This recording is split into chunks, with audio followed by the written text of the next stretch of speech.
Welcome. This is our cell signaling project, and we will be covering testosterone in male fetus development. Testosterone plays a crucial role in the development of male reproductive organs and some secondary features such as muscle growth, behavior, and skin or hair growth.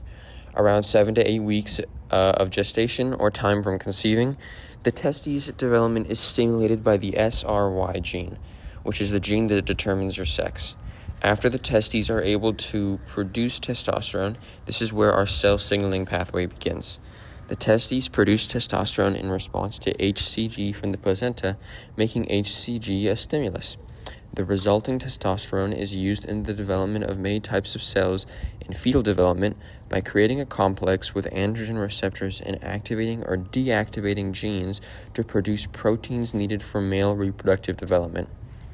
Some advantages of this receptor are that it ensures the growth of male reproductive parts, prevents the growth of female reproductive parts, regulates genes for male differentiation, and provides long-term impact on male traits. Some disadvantages of this receptor are that it stimulates prostate cell growth, which can lead to uncontrolled proliferation or cancer. Dysfunction in the receptor could lead to development of female genitalia, and overstimulation caused by too much testosterone could lead to baldness, acne, oily skin, and aggression. We will now talk about the process of how testosterone affects gene expression. HCG hormone created from the placenta provides the stimulus for the production of testosterone in the testes. Testosterone makes a concentration gradient outside of target cells, which allows for the diffusion of testosterone into the cell. This is possible because testosterone is a hydrophobic signaling molecule, meaning it can diffuse directly into the cell to reach its androgen receptor proteins in the cytoplasm of its target cells. The androgen receptor proteins act as the receptor for testosterone and are usually used to change gene expression, as that is their use in this case as well.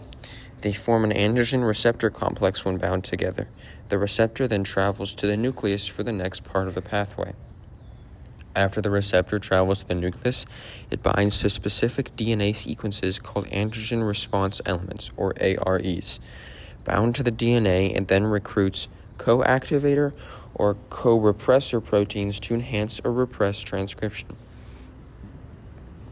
Depending on if it recruits a suppressor or an activator, it will then transcribe mRNA that regulates the production of proteins that mediate effects of the testosterone signaling pathway.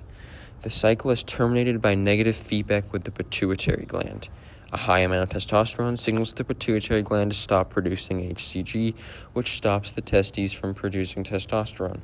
When the level of testosterone decreases, the androgen receptor becomes inactive. One specific antagonist of this cycle is spironolactone, an exogenous compound which competes for the active site on the androgen receptor. It is a medicine used to treat high blood pressure, heart failure, or a hormonal disorder, and if taken during pregnancy, it reduces the effects of testosterone by binding to the androgen receptors, resulting in less complexes going to the nucleus, leading to less proteins being produced by testosterone-altered DNA. Thank you for listening.